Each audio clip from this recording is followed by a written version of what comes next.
Hello my dear student. तो जैसा हमने लास्ट लेक्चर में नाइट्रोजन के केमिकल प्रॉपर्टी मतलब हैलाइड्स के बारे में पढ़ लिया था, हाइड्राइड्स के बारे में पढ़ लिया था और हमने नाइट्रोजन के ऑक्साइड्स के बारे में पढ़ लिया था। आई होप सो कि वहां तक आपको समझ में आया होगा। बेटा कल के लेक्चर में थोड़ा सा मतलब BiF3 वाला पॉइंट था, BiF3 वाला पॉइंट था, उसको सही कर लो। वो आपका प्योर कोवलेंट मैंने गलती से लिख दिया था, प्योर आयोनिक इन नेचर होता है, प्योर आयोनिक इन नेचर होगा बच्चों, ठीक है। मुझे ध्यान नहीं रहा था, तो प्योर आयोनिक इन नेचर होता है। और हाँ, उससे पहले वाले लेक्चर में बच्चों देखो nitrogen, phosphorus, arsenic, antimony, bismuth, मैंने आपको बोला था बॉइलिंग पॉइंट आपका डिक्रीज होता है। नहीं, ऐसा होता है कि यहां से यहां तक जाने पर बॉइलिंग पॉइंट आपका बढ़ता है और इसके बाद बॉइलिंग पॉइंट आपका क्या होता है बच्चों, डिक्रीज होता है। थोड़ा सा इस चीज को भी मैंने लिखा था, मैंने डायरेक्टली लिख दिया था down to the group boiling point will decrease, लेकिन ऐसा नहीं होता। आपको फर्स्ट लेक्चर में मैंने लिखवाया था नाइट्रोजन से आर्सेनिक जाने पर बॉइलिंग पॉइंट बढ़ेगा और आर्सेनिक से बिस्मिथ आने पर बॉइलिंग पॉइंट घटेगा। थोड़ा सा इसको करेक्शन कर लो बच्चों, मुझे ध्यान नहीं, लिखते वक्त मुझे ध्यान नहीं था, तो आप लोग इसको करेक्ट कर लो बच्चों, सॉरी फॉर दैट, इसको करेक्शन कर लेना, ठीक है। नाउ अब हम स्टार्ट करते हैं बच्चों यहां पर nitrogen compounds, nitrogen compounds. Nitrogen के कंपाउंड्स में हम कौन कौन से कंपाउंड्स के बारे में पढ़ेंगे? पहले हम पढ़ेंगे N2 के बारे में, सेकंड हम पढ़ेंगे यहां पर, सेकंड हम पढ़ेंगे अमोनिया के बारे में, थर्ड हम पढ़ेंगे oxides of nitrogen, oxides of nitrogen के बारे में पढ़ेंगे, ठीक है। देन आफ्टर हम पढ़ेंगे यहां पर third oxides of nitrogen. Then after हम यहां पर पढ़ेंगे बच्चों HNO3 के बारे में, ठीक है। ये कुछ इंपॉर्टेंट है, इनसे बाहर आपका कोई रिएक्शन नहीं जाता है बच्चों। तो थोड़ा मेरी बात को समझते हुए इन सारे पॉइंट को आपको कवर करना है 1 by 1, ठीक है बच्चों। तो अब हम स्टार्ट करते हैं नाइट्रोजन। सबसे पहले अब हम स्टार्ट करते हैं बच्चों यहां पर N2 के बारे में। N2 एक्चुअली में होता क्या है? N2 के बारे में आप लोग बहुत सारी बातें तो वैसे ही जानते हो according to chemical bonding, chemical bonding के अकॉर्डिंग आप N2 के बारे में बहुत सारी बातें जानते हो। तो मैं आप लोगों को एक एक करके बताता हूं। N2 का मतलब डाइनाइट्रोजन, डाइनाइट्रोजन, ठीक है, डाइनाइट्रोजन। सबसे पहले मुझे एक चीज है यहां पर N2, पहला पॉइंट समझना ध्यान से। N2 का स्ट्रक्चर आपका कैसा होता है बच्चों? ऐसा होता है, ट्रिपल बॉन्ड। यहां पर आपके 2 पाई बॉन्ड होते हैं, 2 पाई बॉन्ड होते हैं जो कि कैसे होते हैं, पी पाई बॉन्डिंग। कई बार मैंने अब लिखा दिया, इस चैप्टर में मैंने कई बार लिखा दिया, अब आपको याद हो जाना चाहिए। पी पाई बॉन्डिंग होता है। अगर मैं इसका MOT डायग्राम बनाऊं, अगर मैं इसका MOT डायग्राम बनाऊं तो MOT बनाने के लिए क्या होगा बच्चों, MOT डायग्राम। अगर मैं इसका MOT डायग्राम बनाऊं तो कैसे बनेगा बच्चों, यहां पर, ठीक है, एनर्जी लेवल, ठीक है, जेड ग्रेटर देन जेड, क्या है बच्चों, Z less than equal to 7। Z less than equal to 7 के लिए क्या होता है बच्चों, देखो ये हो गया 1 2 3 4, ठीक है। फिर उसके बाद इस यहां पर आ जाएगा आपका ये 2 ऑर्बिटल, फिर यहां फिर 2 ऑर्बिटल, फिर सिंगल बॉन्ड, ठीक है। These are for what, ABMO। ये आपका किसके लिए बच्चों, BMO के लिए। ये आपका किसके लिए बच्चों, ABMO के लिए। ये आपका कौन सा है orbital, BMO, bonding molecular orbital. ये आपका कौन सा है बच्चों, ABMO, और ये आपका कौन सा है, BMO। बात क्लियर है बच्चों, एक एक करके, ठीक है। अब नाइट्रोजन में टोटल नंबर ऑफ इलेक्ट्रॉन कितने होते हैं, ये मैं इसलिए बता रहा हूं कि आपको एक बार केमिकल बॉन्डिंग का भी मतलब इसमें कंक्लूजन मिल जाए। टोटल नंबर ऑफ इलेक्ट्रॉन कितने बच्चों, यहां पर 14, ठीक है, 14 इलेक्ट्रॉन है, तो 14 इलेक्ट्रॉन मुझे भरना है। तो ये जो हमारा पहला जो ऑर्बिटल होगा वो क्या होगा, पाई 1s2 ऑर्बिटल, 2 इलेक्ट्रॉन भर दिया, पाई स्टार 1s2 ऑर्बिटल, ठीक है। देन आफ्टर क्या जाएगा, पाई 2s2 ऑर्बिटल, ये कौन सा होगा, पाई स्टार 2s2 ऑर्बिटल, ठीक है। अगर मैं यहां पर भरना चाहूं तो 1 2 कितने हो गए, 8 9 9, 10 और 11, 12, ये कौन सा होगा? पाई ऑर्बिटल, पाई 2py, पाई स्टार नहीं, पाई 2py और यहां पर पाई 2pz, ठीक है। फिर यहां पर हो जाएगा आपका सिग्मा 2p जो बचे x ऑर्बिटल, ठीक है। इस तरीके से इसका लिखते हैं। यहां से हमको क्या समझ में आता है, यहां से हमको बॉन्ड ऑर्डर हम निकाल सकते हैं, नंबर ऑफ बॉन्ड कितने होंगे वो भी हम निकाल सकते हैं। Total number of electron present in, total number of electron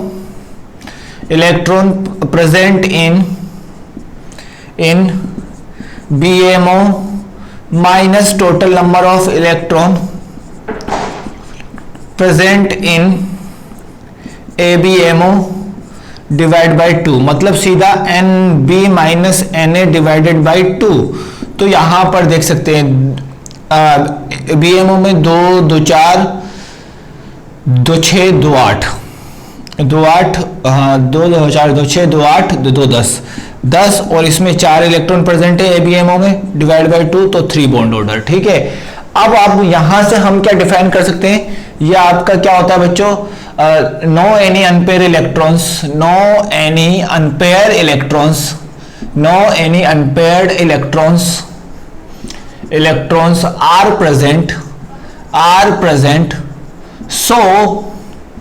so it is diamagnetic in nature, diamagnetic in nature. ये आपका क्या होता है, नेचर में डायामैग्नेटिक होता है। ये सारी बातें हमने एमओटी में डिस्कस कर ली थी according to chemical bonding.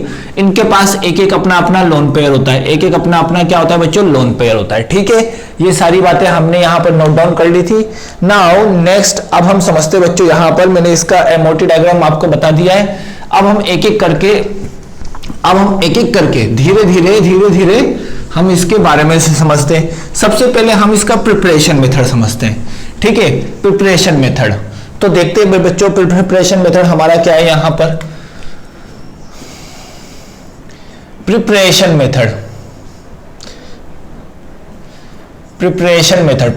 Method में बच्चों हमको बहुत ही इंपॉर्टेंट पॉइंट में आपको बताने जा रहा हूं, उस चीज को थोड़ा सा ध्यान दे देना, ठीक है। Liquid air, in liquid air पहला ये आपका कॉमर्शियली पॉइंट ऑफ व्यू से होगा बच्चों, ठीक है। Fractional we can prepare N2 by fractional distillation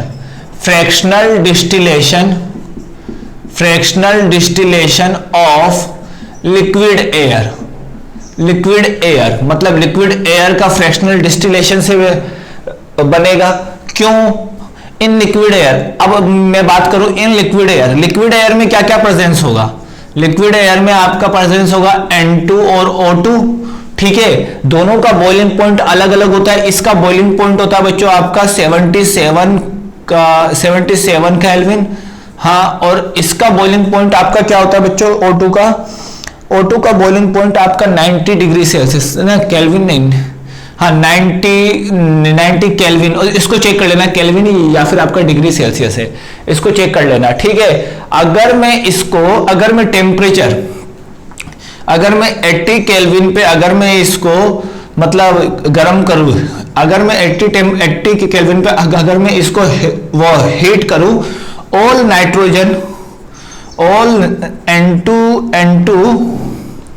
N2 हाँ, सारे नाइट्रोजन को हम किस में गेन कर लेंगे, ऑल नाइट्रोजन कन्वर्ट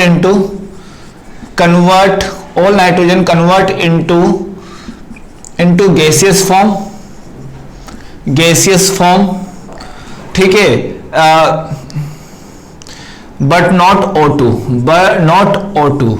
तो यहां से हमको सारे के सारे आपको क्या मिल जाएंगे बच्चों, नाइट्रोजन गैस मिल जाएगा। सारा का सारा हमको यहां पर क्या मिल जाएगा बच्चों, नाइट्रोजन गैस मिल जाएगा, ठीक है। अब हम यहां पर एयर में अगर मैं गर्म का करूंगा तो एक चीज है इंपॉर्टेंट पॉइंट, ठीक है। तो इसमें अगर मैं एयर में गर्म करूंगा तो इस N2 के साथ कोई ना कोई इम्प्योरिटी आपकी मिल जाएगी, ठीक है। कोई ना कोई इम्प्योरिटी आपके एयर में, लिक्विड एयर में कोई ना कोई यहाँ पर यह जो मिलेगा हमको, यह हमारा इम्प्योर N2 मिलेगा। जिसके अंदर क्या होंगे, कुछ नोबल गैसेस के भी होंगे, नोबल गैसेस के भी आपके यहां पर वो स्मॉल अमाउंट में नोबल गैस भी इसके अंदर मिक्स होगा। तो जिसका अगर वो एयर में कुछ अमाउंट में नोबल गैस भी होगा तो इस तरीके से यहां पर इम्प्योरिटी भी आपके प्रेजेंस होगी। तो इस चीज को थोड़ा सा ध्यान रखें बच्चों, काफी इजी टेक्निक है। अब हम चलते हैं second point, laboratory method. Lab method, lab में हम किस तरीके से बनाएंगे बच्चों? लैब में बनाने का तरीका हमारा कुछ अलग है, हमारा कुछ फंडा अलग है लेबोरेटरी मेथड का। तो मैं आपको सिंपल बताता हूं, जैसे मेरे पास NH4Cl है, NH4Cl की रिएक्शन NaNO2 के साथ करवा दी, तो यहां पर क्या होगा, यहां पर आपके डिस्प्लेसमेंट रिएक्शन आपका अकर होगा, तो NaCl यहां से निकल जाएगा और क्या बन जाएगा, NH4NO2। अब NH4NO2 को फर्दर मैं हीट करूंगा तो यहां से सबसे पहले H2O निकाल दो। कितने मोल H2O निकलने की टेंडेंसी है, यहां पर H4O2, मतलब 2 मोल H2O निकल जाएगा, 2 मोल H2O निकल जाएगा और यहां पर हमारा क्या बन जाएगा बच्चों, N2। ठीक है, यहां पर इस तरीके से हम यहां पर नाइट्रोजन गैस का प्रिपरेशन कर सकते हैं। काफी इजी मेथड है, काफी इजी मेथड है बच्चों। ये तो लैब मेथड का पहला मेथड है। ठीक है, अब मैं और भी आपको बताता हूं, यहां पर ध्यान से समझना बच्चों। अगर मैं अमोनियम डाइक्रोमेट को गर्म करूंगा, ध्यान से समझना, अमोनियम डाइक्रोमेट को गर्म करूंगा, ध्यान से सेकंड, अगर मैं यहां पर अमोनियम डाइक्रोमेट को गर्म करूंगा, अमोनियम डाइक्रोमेट का कलर क्या होगा बच्चों, ऑरेंज कलर होगा। कौन सा कलर होगा, ऑरेंज कलर होगा। अमोनियम डाइक्रोमेट को गर्म करूंगा तो यहां से हमारा N2 गैस और साथ में Cr2O3 और यहां पर हमारा H2O निकल जाएगा। अगर आपको कैसे करना है, कैसे सीखना है, तो मैं आपको बताता हूं सिंपल। इसका ग्रीन कलर का रेजिड्यू होगा, ग्रीन कलर का क्या होगा, रेजिड्यू होगा। अब फिर से गर्म कर रहे हैं तो सबसे पहले आपका एम होना चाहिए H2O निकालने का। तो यहां पर कितने हाइड्रोजन है, 8 हाइड्रोजन है। कितना हाइड्रोजन है, 8 हाइड्रोजन है। 8 हाइड्रोजन कितने ऑक्सीजन के साथ मिक्स होगा, अगर H2O बनाना होगा तो 4 के साथ, तो यहां पर 4। देखो अब यहां पर 4 ऑक्सीजन निकल गए, अब 3 बचे हुए ऑक्सीजन क्रोमियम के साथ आ गए और बचा हुआ क्या, यहां पर रिमेनिंग क्या बचा, N2 बचा। तो यहां पर मुझे N2 गैस मिल गया। अब थर्ड मैं आपको बता रहा हूं बच्चों, यहां पर अमोनियम डाइक्रोमेट का तो आपको समझ में आ गया होगा। ठीक है, अब देखो pure form of N2, pure form of N2 will obtain by the heating of NaN3 sodium azide और यहां पर सोडियम और यहां पर बेरियम N3, बेरियम एजाइड से। ठीक है, हम इससे हमको प्योर फॉर्म ऑफ N3 मिलेगा। कैसे मिलेगा, देखो अगर मैं BaN3 की रिएक्शन, किसके, BaN3 की रिएक्शन, BaN3 होल ट्वाइस आएगा यहां पर। BaN3 को अगर मैं हीट करूंगा तो मुझे यहां पर कौन सी गैस मिल जाएगी, N2 गैस मिल जाएगी। कौन सी गैस मिल जाएगी, N2 गैस। और पूरा का पूरा रिमेनिंग आपका क्या बच जाएगा बच्चों, यहां पर Ba गैस, Ba मेटल आपका पूरा का पूरा रिमेनिंग बच जाएगा। ठीक है, यहां से प्योर, ये क्वेश्चन कई बार पूछा जा चुका है बच्चों जेई में, तो इसलिए इसको ध्यान रखो। ठीक है, NaN3 की अगर मैंने हीट कर दिया तो यहां पर N2 मिल जाएगा और साथ में मैंने रिएक्शन को बैलेंस नहीं किया, आप लोग कर सकते हो। ठीक है, यहां से जो आपको नाइट्रोजन मिलेगा, ये जो नाइट्रोजन मिलेगा वो बच्चों प्योर फॉर्म होगा। वो क्या होगा बच्चों, यहां से जो नाइट्रोजन मिलेगा वो क्या होगा बच्चों, प्योर फॉर्म, प्योर नाइट्रोजन होगा। कौन सा होगा, प्योर नाइट्रोजन होगा। इस चीज का अच्छे से फोकस करो, अच्छे से ध्यान रखो। ठीक है, नेक्स्ट अब देखो यहां पर मैं आपको इसकी कुछ फिजिकल प्रॉपर्टीज के बारे में बता देता हूं, आप लोगों को ध्यान भी रहेगा। ठीक है, कुछ फिजिकल प्रॉपर्टीज के बारे में बता देता हूं। इस तरीके से तो हम यहां पर निकाल सकते हैं। अब देखो मैं आपको N3 का स्ट्रक्चर बता देता हूं। यहीं पर N3 का स्ट्रक्चर कैसा होगा बच्चों, आप लोगों को पढ़ाया था मैंने। सबसे पहले टोटल वैलेंस इलेक्ट्रॉन निकाल सकते हैं, टोटल वैलेंस इलेक्ट्रॉन निकाल लो। टोटल वैलेंस इलेक्ट्रॉन निकाल लो, कितना निकलेगा बच्चों, यहां पर निकलेगा N3 माइनस, N3 माइनस का निकालना तो टोटल वैलेंस इलेक्ट्रॉन 15, यहां पर 16 हो जाएगा। Total electron required to attain a noble gas configuration, how many electrons are required for attain a noble gas configuration. इसके नियरेस्ट नोबल गैस कौन सा है, नाइट्रोजन के नियरेस्ट नोबल गैस कौन सा है बच्चों, आपका होगा नियोन। नियोन में वैलेंस शेल में 8 इलेक्ट्रॉन होते हैं, 8 multiply by 3 equal to 24 total electron required to attain a noble gas configuration, ये भी मैंने बता दिया।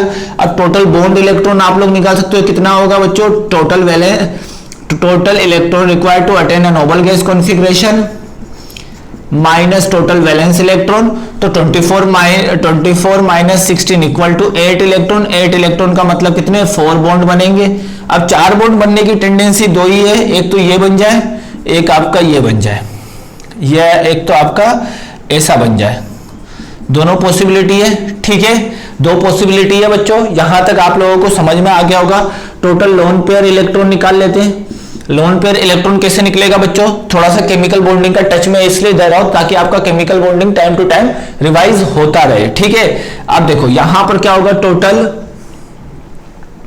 Total bond, total valence electron minus total bond electron, total bond electron, तो टोटल वैलेंस इलेक्ट्रॉन कितना है बच्चों, यहां पर 16 माइनस 8 मतलब 4 लोन पेयर, 8 इलेक्ट्रॉन्स मतलब आपका कितना, 4 लोन पेयर होगा, ठीक है। ये चीजें तो आपकी इंपॉर्टेंट है, जो कि आपके एग्जाम के पॉइंट ऑफ व्यू से काफी ज्यादा इंपॉर्टेंट है और अक्सर आप लोगों से पूछा जा सकता है बच्चों। तो थोड़ा सा इन सब पॉइंटों पे अच्छे से ध्यान दीजिए बच्चों, आप लोगों को अच्छे से समझ में आ जाएगा, ठीक है। काफी इजी पॉइंट से, ठीक है, इतना बड़ा रॉकेट साइंस नहीं है बच्चों ये, ठीक है। आप समझो यहां पर आपका, अब इसका स्ट्रक्चर आपको बनाना है, तो इसका लुईस डॉट स्ट्रक्चर कैसे बनाओगे बच्चों, इसके 2 इलेक्ट्रॉन 1 2 3 और एक एक्सटर्नल इलेक्ट्रॉन आया, ये आ गया, ठीक है। नाउ अब क्या करेंगे बच्चों, यहां पर अब यहां पर 1 2 3 4 इलेक्ट्रॉन है, तो यहां पर आपने कोऑर्डिनेट बॉन्ड बना दिया। अब यहां पर आपके 4 हो गए, तो इस तरीके से हम यहां पर फॉर्म कर सकते हैं। या फिर अभी देखो इसका कोऑर्डिनेट बॉन्ड हटा के और यहां पर जो एक्सटर्नल इलेक्ट्रॉन है उस पर माइनस और कोऑर्डिनेट बॉन्ड हटा के इस पर प्लस और यहां पर आपका आ जाता है माइनस, ठीक है। कोऑर्डिनेट बॉन्ड को अगर मैं सिंपल बॉन्ड में कन्वर्ट करूं तो इसका स्ट्रक्चर कुछ ऐसा बन जाएगा। अगर आपको इसका स्ट्रक्चर बनाना है तो यहां पर एक लोन पेयर, यहां पर आपका क्या होगा, यहां पर सिंपली आपका कोऑर्डिनेट बॉन्ड जाएगा और यहां पर आपका एक एक्सटर्नल इलेक्ट्रॉन यहां आ जाएगा, ठीक है। इस तरीके से भी हम इसको फॉर्म कर सकते हैं, इस तरीके से भी हम इसको फॉर्म कर सकते हैं, नहीं तो हम इसको ऐसे भी फॉर्म कर सकते हैं। देखो यहां पर एक लोन पेयर, एक एक्सटर्नल इलेक्ट्रॉन और यहां पर आपके 2 लोन पेयर, तो total number of lone pair कितने हो गए, 4 हो गए। तो बच्चों इस तरीके से अब हम इसमें फॉर्मल चार्ज निकाल के बता सकते हैं कि कौन सा स्ट्रक्चर आपका ज्यादा स्टेबल होगा। वो काम आपको करना है, आपको हर एटम का फॉर्मल चार्ज निकाल के मुझे बताना है कि कौन सा स्ट्रक्चर आपका मोस्ट स्टेबल स्ट्रक्चर होगा, ठीक है। ये काम आप लोगों का है बच्चों, ठीक है। तो वैसे मैं आपको बता दूं तो मोस्ट स्टेबल स्ट्रक्चर यही वाला होगा बच्चों, आपका सेकंड वाला, ठीक है। आप लोग फॉर्मल चार्ज निकाल के काउंट करके मुझे बताइए, ठीक है। नेक्स्ट अब मैं आपको बता चाहता हूं कि इसमें आपको कौन कौन से पॉइंट्स को ध्यान रखना है, तो मैं आपको ध्यान से समझना। इसकी फिजिकल प्रॉपर्टीज पे चलते हैं बच्चों, एक एक करके। फिजिकल प्रॉपर्टीज इसके क्या क्या है, क्या क्या नहीं है, वो मैं आपको बता देता हूं। फिजिकल प्रॉपर्टीज, ठीक है, फिजिकल प्रॉपर्टीज ऑफ N2 का फिजिकल प्रॉपर्टीज आपका क्या क्या होगा, क्या क्या नहीं होगा। बहुत ही ज्यादा इंपॉर्टेंट टॉपिक है बच्चों, अगर आप एक एक करके ध्यान से समझोगे तो आप लोगों को समझ में आता जाएगा, ठीक है। वैसे इसको याद करने का उतना इजी मेथड यही है कि जितना ज्यादा आप लोग रीड करोगे उतना जल्दी आपको याद होगा। अब देखो फिजिकल प्रॉपर्टी ऑफ N2, तो पहला फिजिकल प्रॉपर्टी हमारा क्या होता है, यह आपका क्या होता है,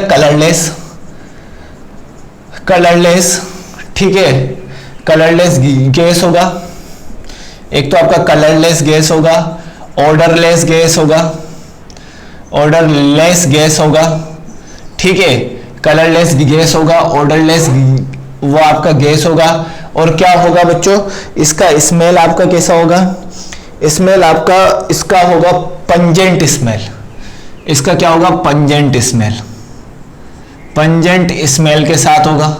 ठीक है, थोड़ा सा पंजेंट स्मेल के साथ होगा बच्चों ये आपका। ठीक है, नेक्स्ट अगर मैं बोलना चाहूं इसका एक और फिजिकल प्रॉपर्टी, तो फिजिकल प्रॉपर्टी में हम यहां पर देख सकते हैं इन एटमॉस्फेयर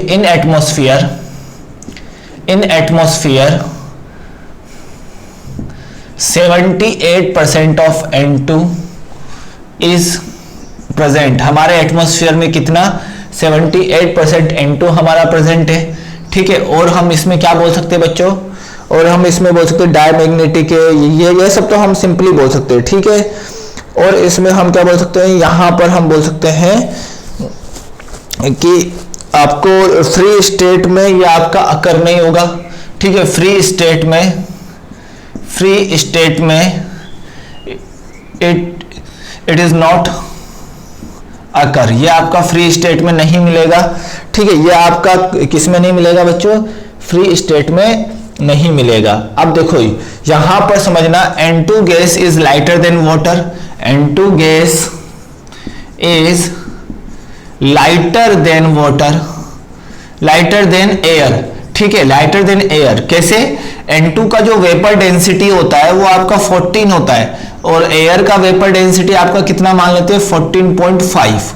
तो जिसका वेपर डेंसिटी कम होगा वो आपका लाइटर होगा। ठीक है बच्चों, जो जिसका यहाँ पर डेंसिटी कम होगा वो आपका लाइटर होगा। बात क्लियर है बच्चों, काफी इजी है, बस इन सब चीजों को आपको ध्यान रखना है टाइम टू टाइम, कोई भी इसमें एक्स्ट्रा पॉइंट आप लोगों को याद नहीं रखना। ठीक है, तो इस चीज को थोड़ा सा ध्यान रखिए। और यहां पर मैं आपको बॉइलिंग पॉइंट के बारे में बता देता हूं। बॉइलिंग पॉइंट N2 का कितना होता है, N2 का बॉइलिंग पॉइंट आपका होता है 77। ठीक है, और मेल्टिंग पॉइंट आपका 66 केल्विन, मेल्टिंग पॉइंट आपका N2 का कितना होता है, 66 केल्विन। तो इस पॉइंट्स को आप लोग ध्यान रखो, these are the physical property of N2, जो कि आपका काफी इंपॉर्टेंट है। अब मैं इसके केमिकल प्रॉपर्टीज की ओर मूव करता हूं, और केमिकल प्रॉपर्टीज एंड रिएक्शंस।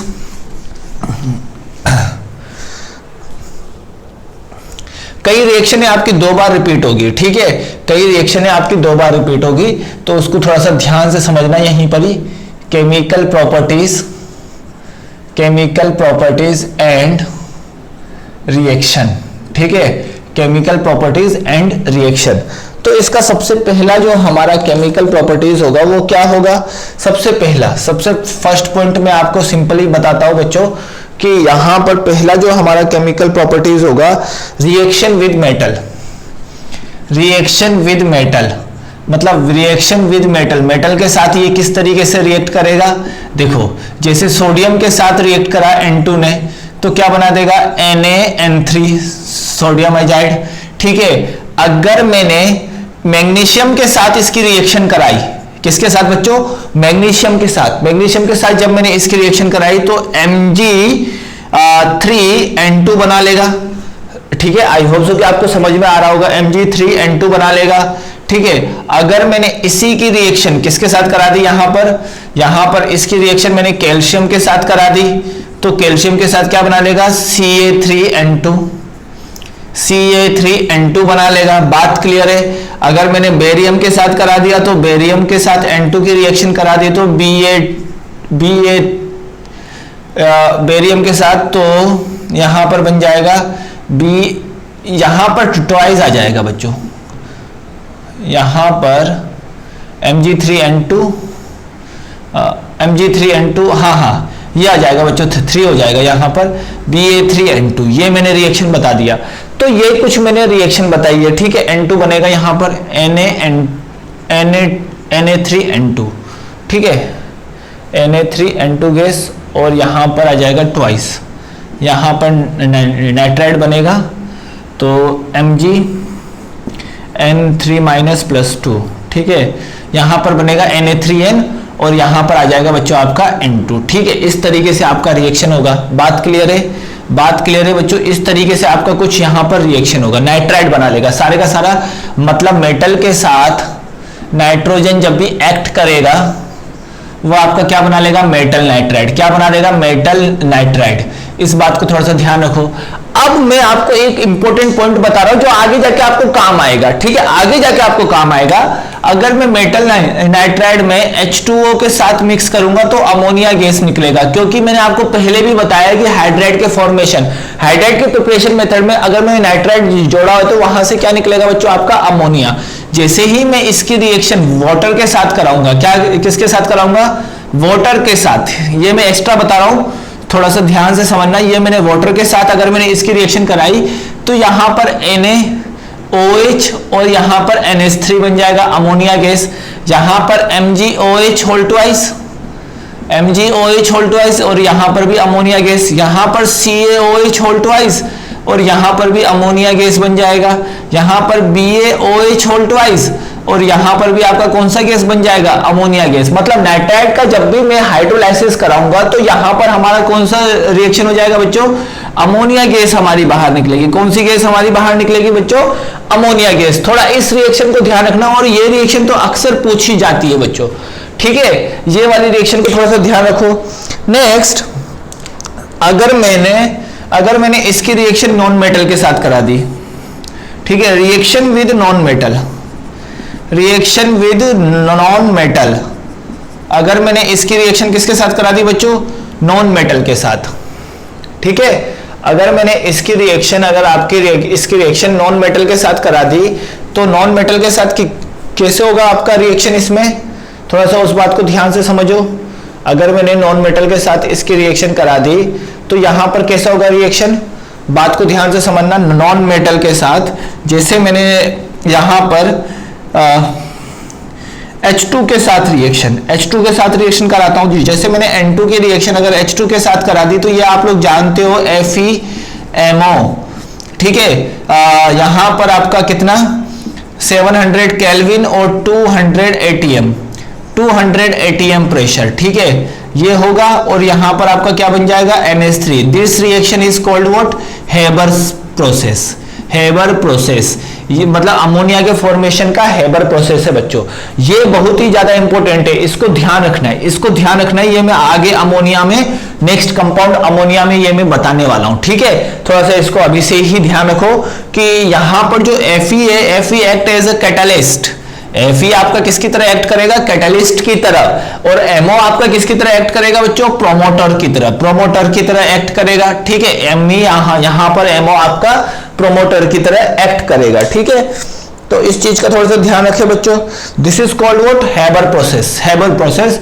अब ये नॉन मेटल में सल्फाइड के साथ कभी रिएक्शन नहीं करेगा, it can not react with sulphide, इस चीज का ध्यान रखना, it can not react with sulphide.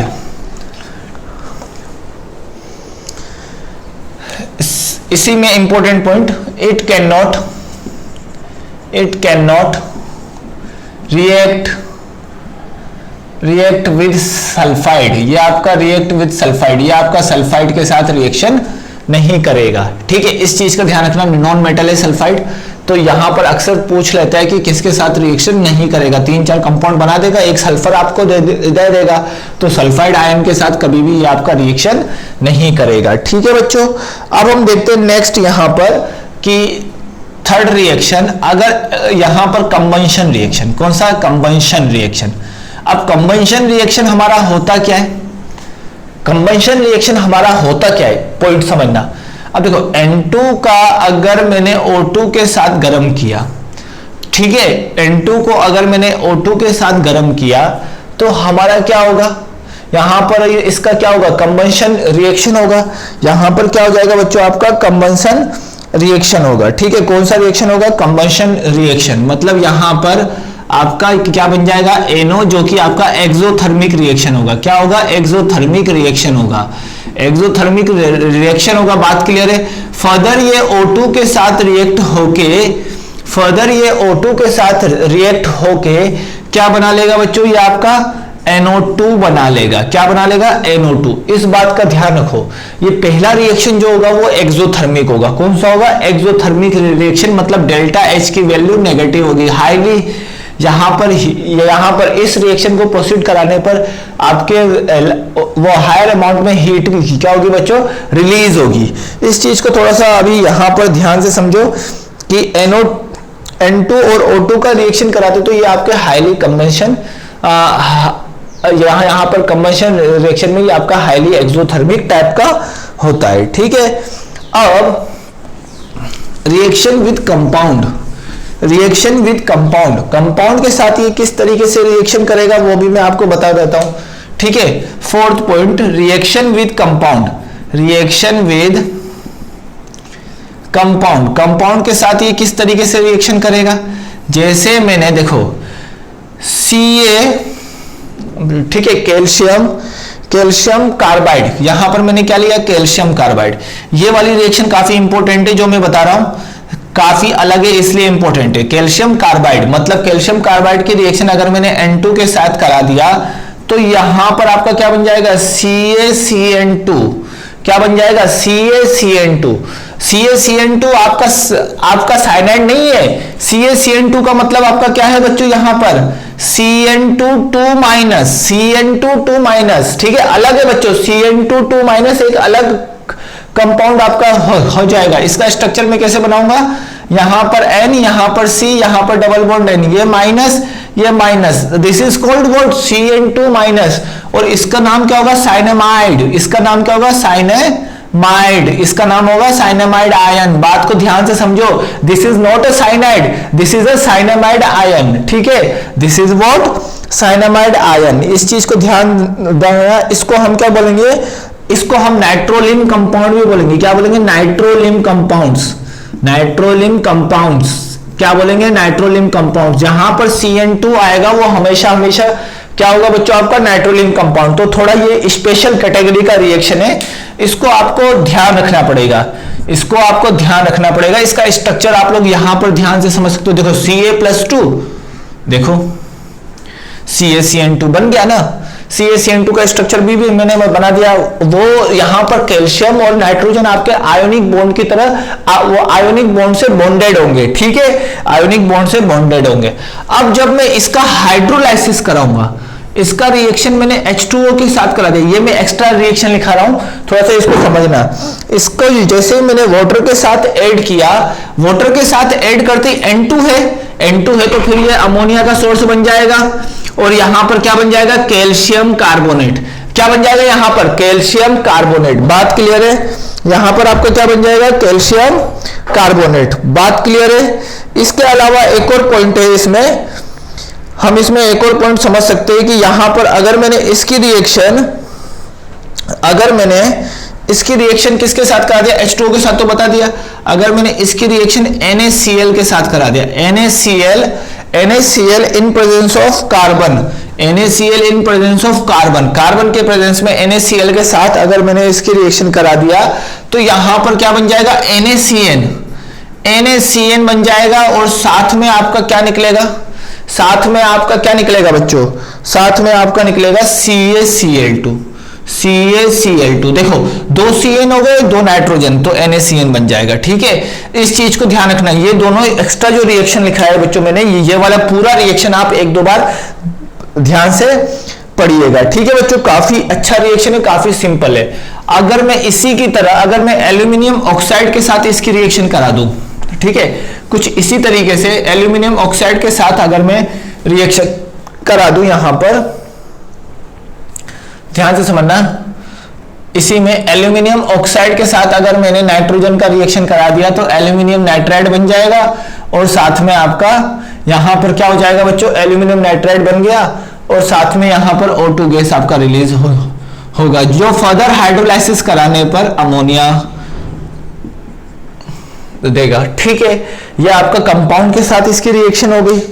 ठीक है, कंपाउंड के साथ ही आपकी इसकी रिएक्शन हो गई। अब एक इंपॉर्टेंट पॉइंट आता है नाइट्रोजन फिक्सेशन। नाइट्रोजन फिक्सेशन, अब आप जानते हो कि एटमॉस्फेयर में एक नाइट्रोजन साइकिल होता है, एटमॉस्फेयर में एक नाइट्रोजन साइकिल होता है। वो किस तरीके से आपके साइक्लिक फॉर्म में कन्वर्ट होता है, अब मैं आपको बताता हूं एक एक करके। सब ध्यान से, बस ध्यान से समझना है बच्चों, आप लोगों को केवल और केवल ध्यान से समझना है। अब ये देखो नाइट्रोजन साइक्लिक के फॉर्म में किस तरीके से घूमता है, N2 + O2, ये मैंने अभी रिएक्शन बताई। लाइटनिंग लाइटनिंग के साथ जब ये रिएक्शन करेगा तो यहां पर क्या बन जाएगा, NO बन जाएगा।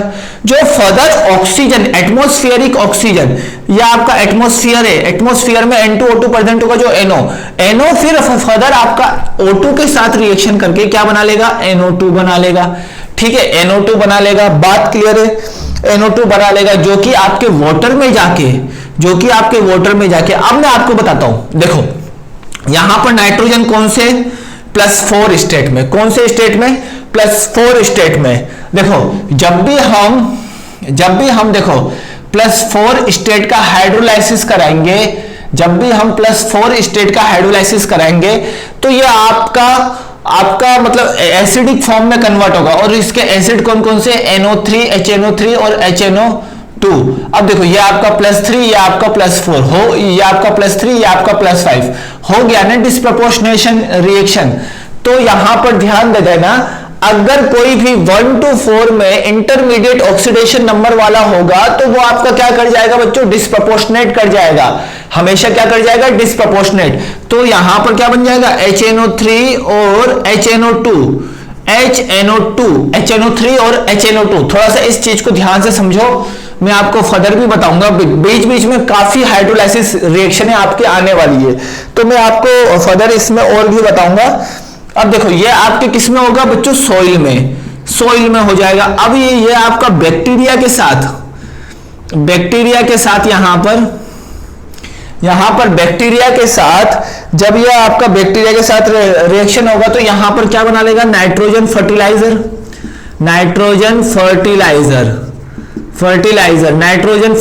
बना लेगा। अब यहां पर जैसे ही नाइट्रोजन फर्टिलाइजर बन गया तो ये नाइट्रोजन फर्टिलाइजर के थ्रू किस में जाएगा, प्लांट्स में जाएगा, और प्लांट्स के थ्रू किस में जाएगा बच्चों, एनिमल में। ठीक है, इस तरीके से पूरा साइक्लिक होता है। इसी साइकिल को हम क्या बोलते हैं, नाइट्रोजन फिक्सेशन। इस चीज को ध्यान रखना। एक और बार समझ लेते हैं। सबसे पहले एयर में N2 और O2 प्रेजेंट होगा जो कि आपका NO और O2 के फॉर्म में होगा। देन फर्दर ये आपस में कंबाइन होकर NO2 बनाएगा जो कि वाटर के साथ रिएक्ट होकर डिस्प्रपोर्शनेट रिएक्शन करके HNO3 और HNO2 बना लेगा जो कि आपका किसमें होगा, सॉइल में होगा। सॉइल के साथ जब ये बैक्टीरिया के साथ रिएक्शन करेगा तो ये नाइट्रोजन फर्टिलाइजर बना लेगा, और नाइट्रोजन फर्टिलाइजर आपका प्लांट में प्रेजेंट होगा, प्लांट के थ्रू ये एनिमल में जाएगा। तो this process is called nitrogen fixation process. इसी प्रोसेस को हम क्या बोलते हैं, नाइट्रोजन फिक्सेशन प्रोसेस। ठीक है, अब यहां पर मैं आपको एक और टर्म बता देता हूं। यहां पर एक और चीज जो मैं आपको आगे बताऊंगा। यहां तक आई होप कि आप लोगों को समझ में आ गया होगा।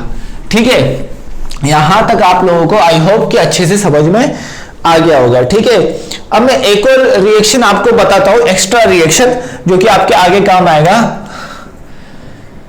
एक्स्ट्रा करके लिख लेना, एक्स्ट्रा करके देखो ये पूछा गया है शायद से। ठीक है, जैसे ही मैंने देखो ऑक्साइड की रिएक्शन, कॉपर ऑक्साइड की रिएक्शन अमोनिया के साथ कराई तो अमोनिया से यहां से तो कॉपर अलग हो जाएगा बच्चों आपका। ठीक है, और ये यहां पर क्या बना लेगा, देखो N2 और यहां पर H2। अब आप समझ सकते हो यहां पर कॉपर +2 में, यहां पर 0 में, यहां पर N किस में है बच्चों, -3 में, यहां पर 0 में। तो यहां पर क्या हुआ बच्चों, यहां पर कॉपर का क्या हुआ, +2 से 0 गया, तो इसका मतलब इसका रिडक्शन हुआ, और इसका मतलब इसका क्या हुआ, ऑक्सीडेशन हुआ। और मतलब NH3 can oxidise into N2 gas in presence of CaO। इस एक्स्ट्रा रिएक्शन को आप लोग अभी से ध्यान रखो, ये आपका रेडॉक्स में भी था, यही रिएक्शन, रेडॉक्स में भी आपको यही reaction as a example NCERT में दिया हुआ है। ठीक है, थोड़ा सा अभी से ही ध्यान रखो। ठीक है, इस चीज को आप लोग ध्यान रखो, काफी इजी रिएक्शन है बच्चों। ठीक है, अब हम बात करते हैं यूज ऑफ N2 का यूज कहां होता है, N2 का यूज कहां होता है। ठीक है, सबसे पहले एज अ नाइट्रोजन फर्टिलाइजर, मतलब नाइट्रोजन फर्टिलाइजर के फॉर्म में होगा। अभी आपने बोला फर्टिलाइजर, नाइट्रोजन फर्टिलाइजर के फॉर्म में होगा। अभी आप लोगों को मैंने बताया था कि किस तरीके से आपका फर्टिलाइजर बनता है। एक्चुअली ये आपका क्या बना लेता है, अमोनियम नाइट्रेट बना लेगा। ठीक है, अमोनियम नाइट्रेट बना लेगा, ठीक है, अमोनियम सल्फेट बना लेगा, ठीक है, और साथ में आपका यूरिया बना लेगा, CONH2 ट्वाइस, ये यूरिया बना लेगा, और साथ में आपका यहां पर अमोनियम फॉस्फेट के फॉर्म में आपका काम आता है, ठीक है। ये आपका इस तरीके से थोड़ा सा इस चीज को ध्यान से समझो, अमोनियम फॉस्फेट के फॉर्म में आपका काम आएगा। तो यहां पर नाइट्रोजन फर्टिलाइजर के फॉर्म में N2 का यूज होगा। सेकंड यहां पर N2 का यूज आपका क्या होता है, ठीक है, फॉर जनरेट इनर्ट मीडियम। अब इनर्ट मीडियम क्यों जनरेट करने के काम आता है? सबसे इंपॉर्टेंट बात यह है कि इनर्ट मीडियम क्यों जनरेट करने के काम आएगा। इनर्ट मीडियम बोलो या इनर्ट एटमॉस्फेयर इन स्टील इंडस्ट्री। स्टील इंडस्ट्री में देखो, सबसे पहले सिंपल बात है, इंडस्ट्री तो छोड़ो, हमको पहले समझना है इनर्ट मीडियम क्यों काम में आता है। देखो बच्चों, क्या होता है N2 में क्या होता है बच्चों, ट्रिपल बॉन्ड प्रेजेंट होता है, ठीक है, जो कि आपके नॉर्मल रूम टेम्परेचर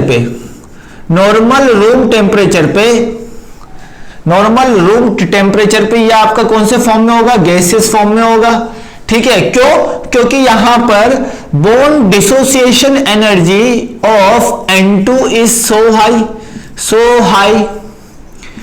हाई, ठीक है, बॉन्ड डिसोसिएशन एनर्जी आपकी सो हाई होती है। और मैं बोल सकता हूं at room temperature it cannot react others molecule, it cannot react other element या फिर molecule, ठीक है। so that's why it is, यह आपका रूम टेम्परेचर पे क्या होता है, इनर्ट होता है, मतलब किसी के साथ केमिकली रिएक्टिविटी क्या हो जाती है बच्चों, इसकी chemical reactivity very low, chemical reactivity इसकी क्या हो जाती है बच्चों, कम हो जाती है, ठीक है। तो इस चीज का ध्यान रखो, नंबर ऑफ बॉन्ड बढ़ेगा तो केमिकल रिएक्टिविटी अपने आप कम हो जाएगी, इस चीज का ध्यान रखो। अगला नेक्स्ट, अगर मैं बोलना चाहूं तो लिक्विड नाइट्रोजन, ठीक है, लिक्विड नाइट्रोजन यहां पर third, liquid nitrogen is used for preserve food stuff, मतलब फूड स्टफ को प्रिजर्व करने के लिए लिक्विड नाइट्रोजन का यूज होता है बच्चों आप लोगों का। अगर मैं फोर्थ बोलना चाहूं तो यहां पर भी मैं बोल सकता हूं, यहां पर जैसे मेरे पास यहां पर फोर्थ रिएक्शन, जैसे मैंने CaC2 की रिएक्शन N2 के साथ कराई थी, तो यहां पर CaCN2 मिला था, यही आपका किसमें यूज होता है बच्चों, एज अ नाइट्रोजीनियस फर्टिलाइजर, ठीक है, एट अ नाइट्रोजीनियस फर्टिलाइजर के फॉर्म में यूज होता है। तो ये सब तो था हमारे N2 के बारे में। तो N2 का प्रिपरेशन मेथड आपको जानना है, N2 का केमिकल प्रॉपर्टी आप लोग जान लो, ठीक है, और यही रिएक्शन आपके आगे और मतलब रिपीट होगी, जब आपके रिएक्शन में रिपीट होगी तब आपको अपने आप याद होता जाएगा, ठीक है। दिस इज फॉर N2, ये आपको N2 के बारे में सब समझ में आ गया होगा, आई होप सो कि काफी इजी है N2। अब हम स्टार्ट करते हैं बच्चों यहां पर अब हम स्टार्ट करते हैं अमोनिया। अब अमोनिया एक्चुअली में होता क्या है, अमोनिया के बारे में आप लोग बहुत अच्छे से जानते हो बच्चों। तो अमोनिया एक्चुअली में आपका होता क्या है, अमोनिया के बारे में मैं आपको बताता हूं बच्चों, ध्यान से समझना बच्चों। अमोनिया एक्चुअली में आपका होता क्या है, देखो अमोनिया, अगर मैं इसका स्ट्रक्चर बनाना चाहूं, तो क्या बनेगा, एक लोन पेयर 3 हाइड्रोजन बना दिया, ठीक है। ये मैंने अमोनिया का स्ट्रक्चर बना दिया, बात क्लियर है, ये सब तो आपको नॉलेज में होगा। अब एक लोन पेयर होने की वजह से क्या होगा, एक लोन पेयर एक बॉन्ड पेयर, ये आपस में रिपल्सिव फोर्स लगाएगा, तो इसका बॉन्ड एंगल, ये वाला जो एंगल है वो आपका 109 से कम हो जाएगा। कितना हो जाएगा, 109 डिग्री 28 मिनट से कम हो जाएगा, अप्रोक्सीमेट 107 डिग्री, इतना आपका हो जाएगा इसका एंगल, बॉन्ड एंगल। बात क्लियर है, ठीक है। यहां तक तो अमोनिया के बारे में मैंने आपको बता दिया कि इसका हाइब्रिडाइजेशन निकालना हो तो आप लोग निकाल सकते हो। हाइब्रिडाइजेशन कैसे निकालोगे? Bone pair plus lone pair. कितने बोन पेयर है बच्चों? 3 बोन पेयर है, 1 लोन पेयर है, तो इसका हाइब्रिडाइजेशन हो गया sp3 सॉरी, हाइब्रिडाइजेशन क्या हो जाएगा बच्चों इसका? sp3। इसका hybridisation 3 bond pair 1 lone pair 4 steric number, 4 steric number का कितना होता है? sp3 हाइब्रिडाइजेशन आपका होता है। ठीक है, अब यहां पर इस चीज को समझना है। बात यहां पर मैं आपको पॉइंट वाइज बताता हूं। सबसे पहले preparation method of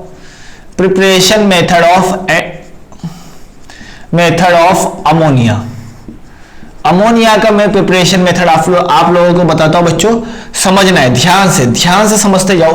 preparation method, सबसे पहला जो प्रिपरेशन मेथड है वो क्या है? मेटल हाइड्रोक्साइड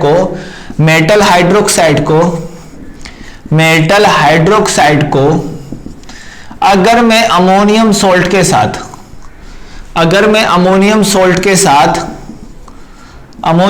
के साथ हीट करूंगा तो आपका अमोनिया मिल जाएगा। जैसे एग्जांपल मैं बात कर लेता हूं यहां पर NaOH, ध्यान से समझना, NaOH मेटल हाइड्रोक्साइड हो गया, अमोनियम सल्फेट बना देता हूं। अब क्या होगा? सबसे पहले ये आपस में डिस्प्लेसमेंट रिएक्शन करेंगे, तो क्या बन जाएगा? Na2SO4 और यहां पर NH4OH। अब बात को ध्यान से समझना, NH4OH को जैसे ही मैं हीट करूंगा तो यहां पर 1 मोल ऑफ H2O निकलेगा, तो कितने H बाहर निकल गए? 2 H बाहर निकल गए, 1 ऑक्सीजन बाहर निकल गया, बचा कितना? 3 हाइड्रोजन बाहर बच गए, तो यह आपका अमोनिया बन जाएगा।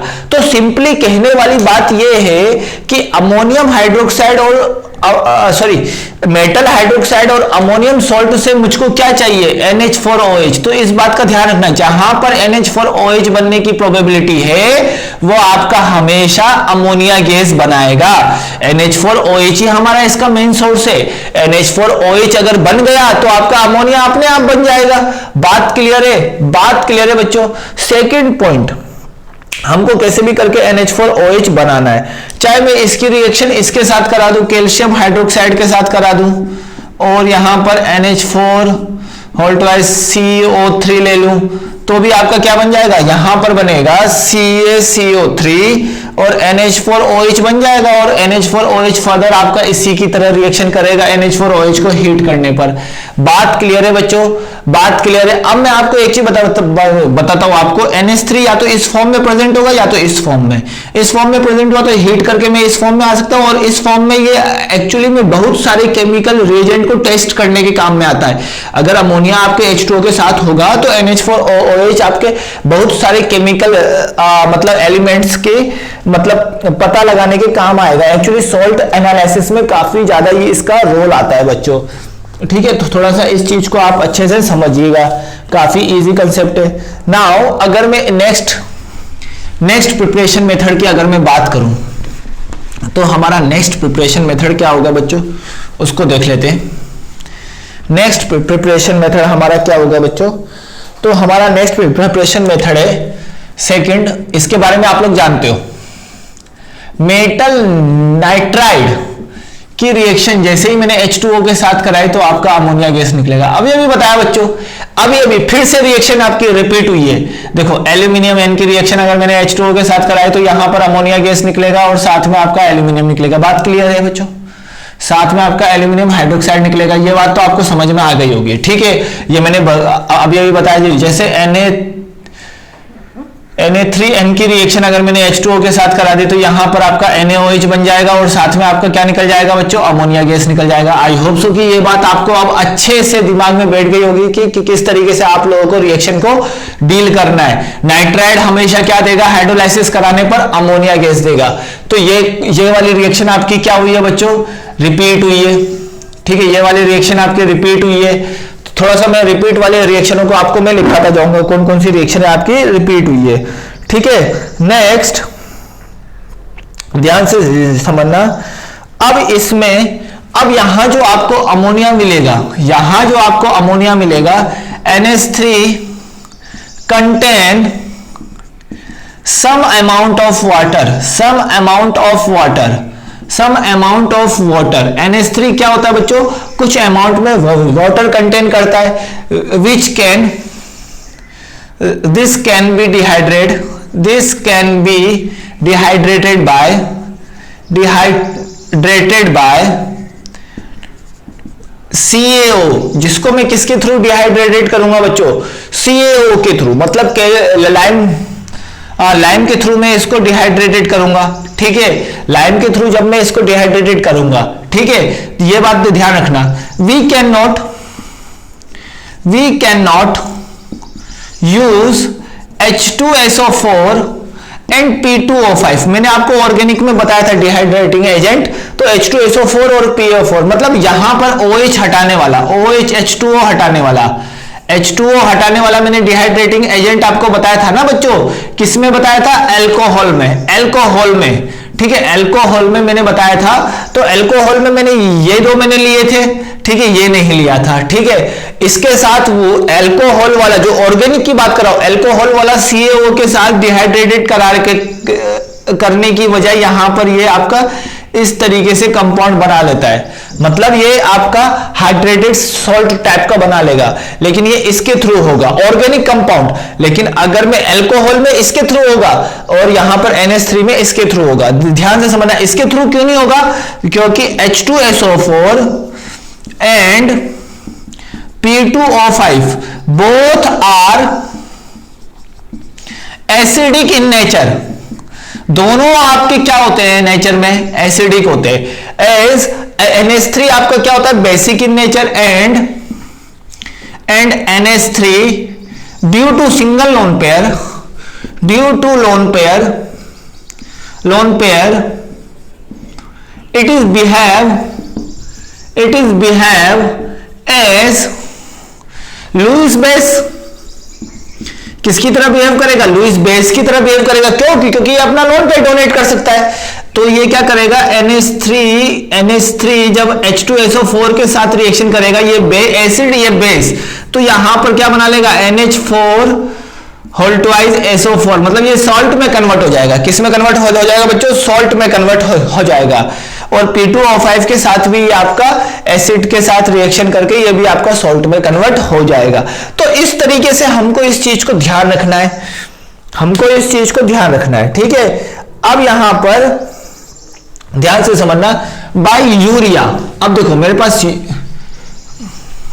यहां पर ये आपका कौन सा था, सेकंड प्रिपरेशन मेथड था। थर्ड में आपको बताता हूं बाय यूरिया के थ्रू भी हम इसको प्रिपेयर कर सकते हैं, थर्ड प्रिपरेशन मेथड हमारा क्या है बच्चों, बाय यूरिया के थ्रू कैसे करेंगे बच्चों, NH2CO NH2, ठीक है। अगर मैंने इसकी रिएक्शन H2O के साथ करा दिया तो यहां पर ये क्या बना लेगा, NH4 होल ट्वाइस CO3। अब क्या करेंगे, इसको जैसे ही मैं गर्म करूंगा तो यहां पर कौन कौन सी गैसें निकलने की प्रोबेबिलिटी है, सबसे पहले आपका H2O निकलेगा, फिर आपका CO2 निकलेगा, है ना। तो सबसे पहले यहां पर जब भी आपको गर्म करने पर CO3 दिख जाए तो CO2 निकाल दो। तो मैंने CO2 निकाल दिया, तो एक ऑक्सीजन बचा और इसके कितने हाइड्रोजन के साथ, 2 हाइड्रोजन के साथ अटैच होके H2O भी निकल जाएगा। अब जो रिमेनिंग बचेगा वो आपका क्या बचेगा, अमोनिया। तो अमोनिया को मैं इस मेथड से भी आपका निकाल सकता हूं बाय यूरिया, ठीक है। इसीलिए इसको बोलते हैं नाइट्रोजन फर्टिलाइजर में काम आता है आपका यूरिया, ठीक है। थर्ड और फोर्थ मेथड जो कि आपका सबसे ज्यादा इंपॉर्टेंट है, हेबर्स प्रोसेस आपका क्या होगा, बात को ध्यान से समझना। जैसे मैंने N2 की रिएक्शन और H2 की रिएक्शन करा दिया तो यहां पर NH3 बना, ठीक है। अब यहां पर समझते हैं कि यहां पर आपका Fe as a catalyst and MO as a molybdenum as a promoter. अब इसकी इंपॉर्टेंट बात को हम ध्यान से समझेंगे। इसकी इंपॉर्टेंट बात क्या है, यह आपका एक्सोथर्मिक रिएक्शन है। अब इसके में कुछ कंडीशन निकाल लेते हैं। कंडीशन सबसे पहला कि टेम्परेचर, सबसे पहला हम टेम्परेचर को समझते हैं। टेम्परेचर क्या होगा, जैसे मैंने टेम्परेचर के लिए लिखता हूं तो log K delta S upon 2.303 R minus delta H upon 2.303 RT। ठीक है, ये आपने पढ़ा होगा कहां, केमिकल इक्विलिब्रियम में। ठीक है, अब ये आपका एक्सोथर्मिक है तो यहां पर डेल्टा H की वैल्यू नेगेटिव होगी, और यहां पर अगर मैं बोलूं तो नेगेटिव नेगेटिव क्या हो जाएगा बच्चों, नेगेटिव नेगेटिव पॉजिटिव आपका हो जाएगा। तो log K equal to delta S 2.303 R plus delta H 2.303 RT। अब ये आपका एक्सोथर्मिक के लिए ये हो जाएगा, एक्सोथर्मिक के लिए ये आपकी रिएक्शन, ये आपका इक्वेशन बन जाएगा। ये मैंने एक्सोथर्मिक के लिए बना दिया, बात क्लियर है। ठीक है, अगर अब मैं टेम्परेचर को बढ़ाऊंगा, अगर अब मैं टेम्परेचर को बढ़ाऊंगा तो ये वाली वैल्यू क्या हो जाएगी, ये वाली वैल्यू आपकी क्या हो जाएगी, कम हो जाएगी। अगर मैं अब मैं टेम्परेचर को बढ़ाऊंगा तो ये वाली वैल्यू कम हो जाएगी, ये वाली वैल्यू कम होगी, तो आपका पहले के कंपैरिजन में ये वाली वैल्यू भी आपकी क्या हो जाएगी, कम होगी। तो मुझे क्या करना पड़ेगा, ठीक है, मुझे यहां पर टेम्परेचर को बढ़ाने पर log K कम होगा तो रिएक्शन बैकवर्ड आएगी। ठीक है, अगर मुझे तो रिएक्शन को फॉरवर्ड लेके जाना है तो मुझे क्या रखना पड़ेगा, लो टेम्परेचर, टेम्परेचर को कम करना पड़ेगा। टेम्परेचर को क्या करना पड़ेगा बच्चों, कम करना पड़ेगा। अगर मैंने इस टेम्परेचर को कम कर दिया तो ये log K की वैल्यू बढ़ जाएगी, रिएक्शन आगे की ओर फॉरवर्ड हो जाएगी। फॉर फॉरवर्ड रिएक्शन मुझे लो टेम्परेचर लेना पड़ेगा। अब हम बात करते हैं यहां पर कि यहां पर आपके 2 बनेंगे या आपके 3 होगा। ठीक है, अब हम बात करते हैं प्रेशर की। तो आप समझ सकते हो बच्चों कि प्रेशर का मतलब जहां पर नंबर ऑफ मोल्स आपके ज्यादा होंगे वहां पर प्रेशर आपका क्या होगा, समझना ध्यान से। अब देखो रिएक्शन आगे फॉरवर्ड हो रही है, फॉरवर्ड होने पर यहां पर नंबर ऑफ मोल्स क्या हो रहे हैं बच्चों, आपके नंबर ऑफ मोल्स आपके कम हो रहे हैं, मतलब प्रेशर क्या हो रहा है बच्चों, कम हो रहा है। तो यहां पर अगर मैं प्रेशर के सेंस में बात करूंगा तो यहां पर इसमें हाई प्रेशर की रिक्वायरमेंट होगी according to Le Chatelier principle, according to Le Chatelier principle, मतलब इसी प्रिंसिपल के साथ इसमें हाई प्रेशर की रिक्वायरमेंट होगी। तो इस चीज को ध्यान रखो, हमेशा हमेशा हमेशा जब भी डेल्टा Ng आपको नेगेटिव मिल जाए, डेल्टा Ng की वैल्यू नेगेटिव मिलेगी। देखो यहां पर गैसेस कितने 4 है और यहां पर 2 है, तो डेल्टा Ng की वैल्यू नेगेटिव। अगर आपकी डेल्टा Ng की वैल्यू नेगेटिव होगी तो आपका क्या होगा, बात को समझना, डेल्टा Ng की वैल्यू अगर आपकी नेगेटिव होगी तो हमेशा आपको मिलेगा यहां पर HPLT, मतलब हाई प्रेशर लो टेम्परेचर। बस इसी प्रोसेस को लेके चलना है, किसको, हाई प्रेशर लो टेम्परेचर। ठीक है, आई होप सो कि आपको अब समझ में आ जाएगा कि किस तरीके से हमको इसको डील करना है। ठीक है, ये तो था इसका कंडीशन, हेबर प्रोसेस किस तरीके से आपका डील होगा, बात क्लियर है। अब हम पढ़ लेते हैं इसकी कुछ फिजिकल प्रॉपर्टीज। फिजिकल प्रॉपर्टीज के बारे में समझ लेते हैं, क्या होता है फिजिकल प्रॉपर्टीज इसका। ठीक है, रिएक्शंस तो एक जगह बात है, लेकिन फिजिकल प्रॉपर्टीज हमको समझनी चाहिए अच्छे से। और ये जो मैंने फॉर्मूला लिखा है वो कहीं ना कहीं आपके फिजिकल में कोई ना कोई वैल्यू को कैलकुलेट करने के काम जरूर आता है। ठीक है, तो इस चीज को थोड़ा सा ध्यान से समझो। नेक्स्ट, इसकी फिजिकल प्रॉपर्टीज।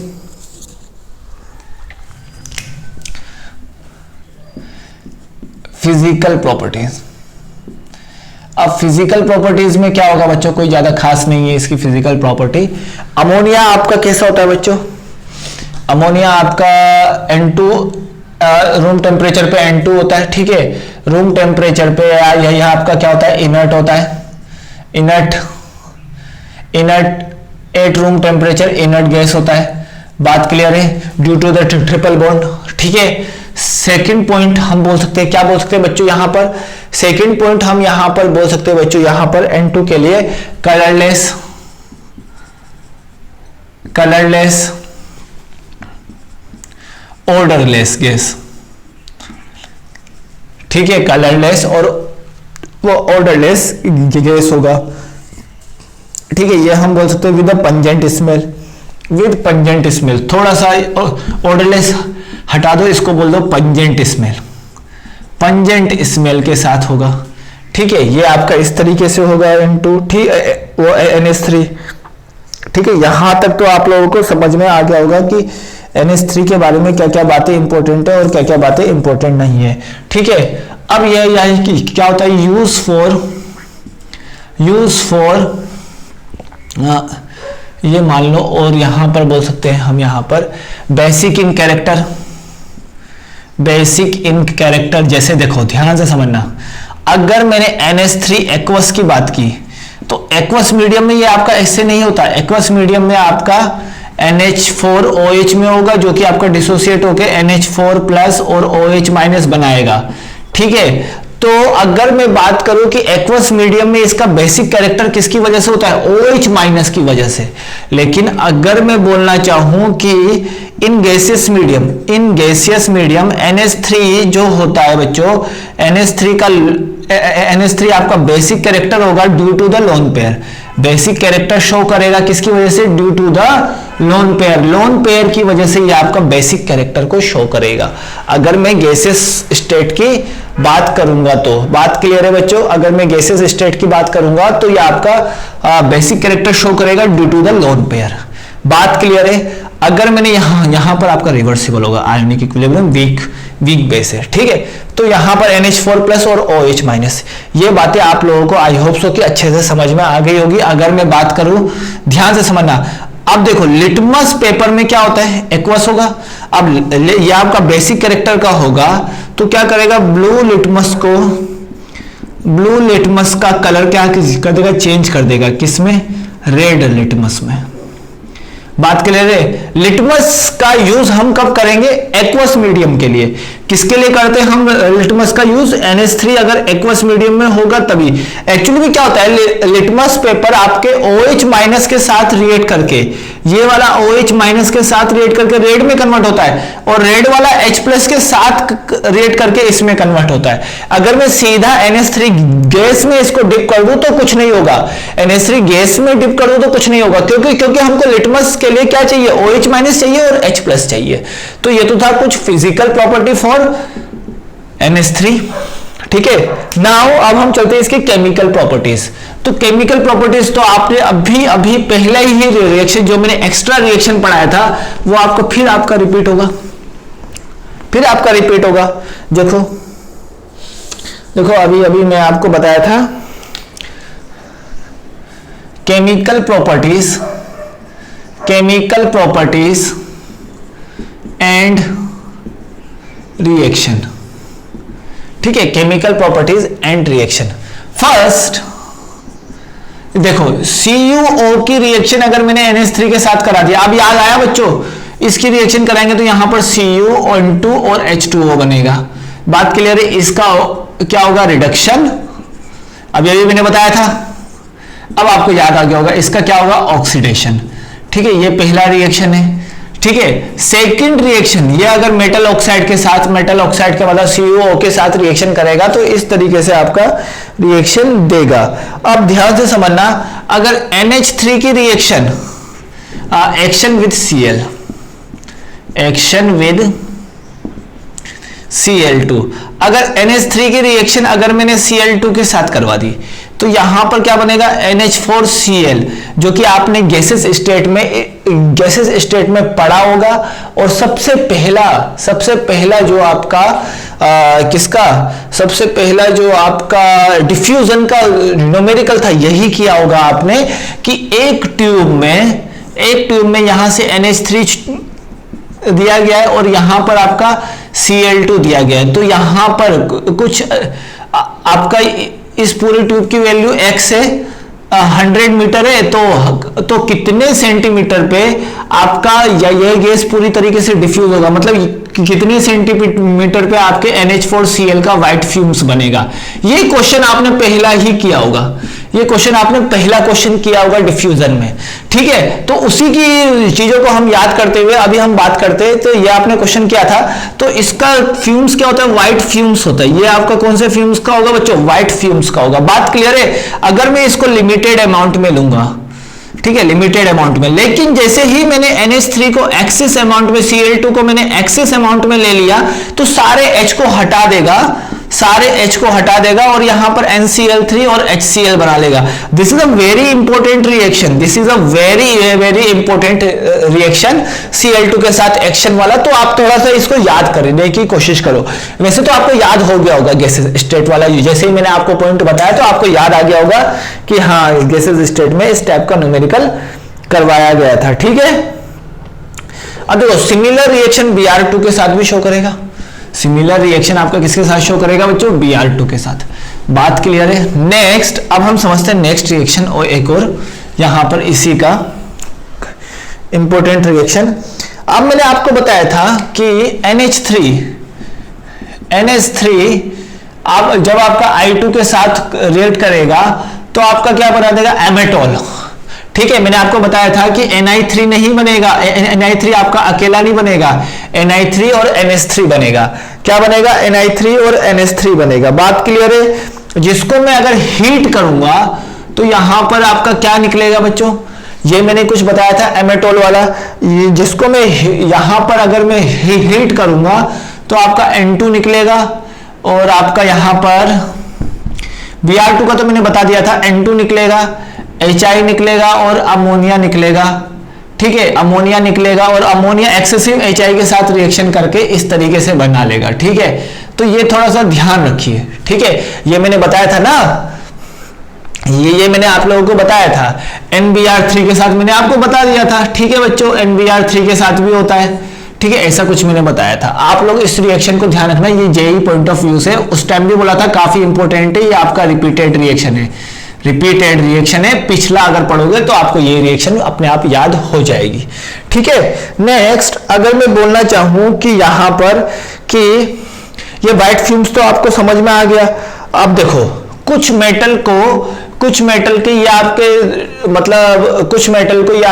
मतलब सॉल्ट को पहचानने के काम आएंगे। जैसे अगर मैंने CaSO4 में NH3 डाल दिया, ठीक है, NH3 डाल दिया तो NH3 नहीं, NH3 का एक्वस मीडियम में डालते हैं मैं इसको NH4OH में। ठीक है, हमेशा सोल्ट एनालिसिस के लिए हम सीधा NH3 गैस का यूज नहीं करेंगे, हम NH4OH इसके एक्वस मीडियम का यूज करेंगे। एक्वस मीडियम में NH3OH आपका इस फॉर्म में होता है। ठीक है, बात क्लियर है? तो जैसे ही मैं इसके साथ इसकी रिएक्शन कराऊंगा तो CuSO4 के साथ ये क्या कर लेगा बच्चों? एक कॉम्प्लेक्स बनाएगा। क्या बनाएगा? कॉम्प्लेक्स बनाएगा। ठीक है, इस टाइप से कॉम्प्लेक्स बना लेगा। शुरुआत में इसका कलर होगा ब्लू कलर, बाद में ये किसमें कन्वर्ट हो जाएगा बच्चों? डीप ब्लू कलर में। कलर में थोड़ा सा मतलब इंटेंसिटी का चेंजेस आएगा। इंटेंसिटी यहां पर कलर की बढ़ जाएगी और यहां पर कलर की इंटेंसिटी कम रहेगी। अब मैं फोर्थ वन की बात करता हूं। फोर्थ वन और भी टेस्ट करने के काम आता है बच्चों। ये जैसे मैं बात करूं ZnCl2 की रिएक्शन अगर मैंने NH4OH के साथ करा दिया तो क्या होगा? अब देखो यहां पर NH4Cl बना देगा और ZnCl2 बना देगा, ZnOH बना देगा। ZnOH का होल टू एच जो कि आपका कैसा होता है? व्हाइट कलर का प्रेसिपिटेट होता है। बात क्लियर है बच्चों? काफी इजी है। जैसे मैंने कॉपर नाइट्रेट, क्रोमियम नाइट्रेट का रिएक्शन करा दिया। किसका रिएक्शन करा दिया बच्चों? मैंने क्रोमियम नाइट्रेट का रिएक्शन करा दिया।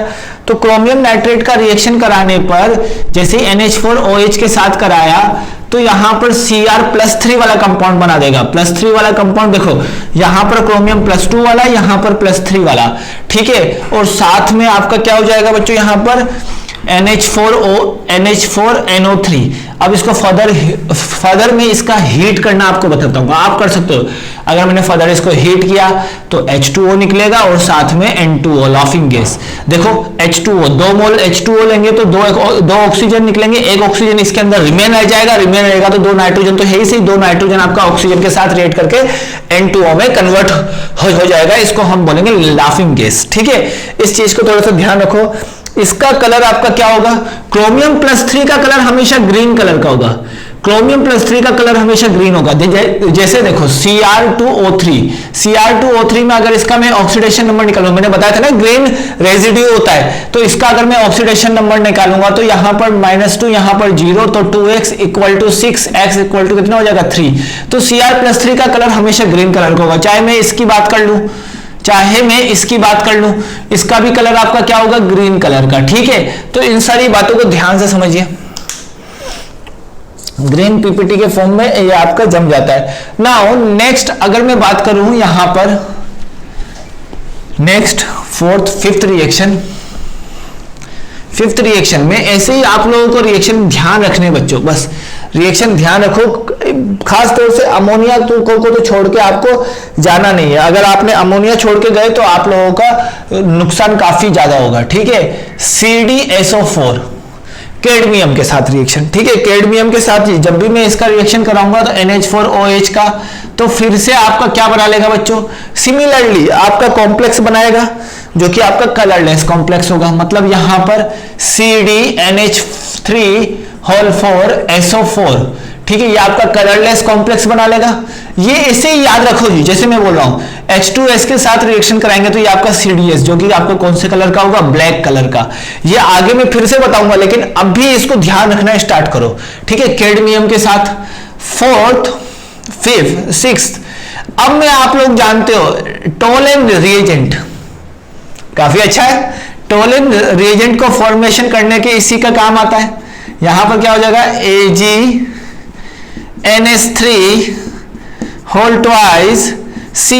This is what, Tollens reagent. ये आपका क्या है, टोलेंस रिएजेंट। ठीक है, टोलेंस रिएजेंट है बच्चों ये आपका, जो कि आपका कौन से कलर का होगा, व्हाइट कलर का होगा। ठीक है, कौन से कलर का होगा बच्चों, व्हाइट कलर का होगा। ठीक है, जो कि आपके कौन से कलर का होगा बच्चों, ये आपका व्हाइट कलर का। फिर से इसकी रिएक्शन अगर मैंने H2S के साथ करा दिया तो यहां पर Ag2S का बनेगा, जो कि आपके सिल्वरी कलर का होगा, सिल्वरी ग्लास कलर का होगा। ठीक है, तो इस तरीके से आपको ध्यान रखना है ये सारा रिएक्शन। हाँ ठीक है बच्चों, काफी इजी है, अगर आप लोग ध्यान रखो तो काफी अच्छी बात है। सबसे लास्ट और सबसे इंपॉर्टेंट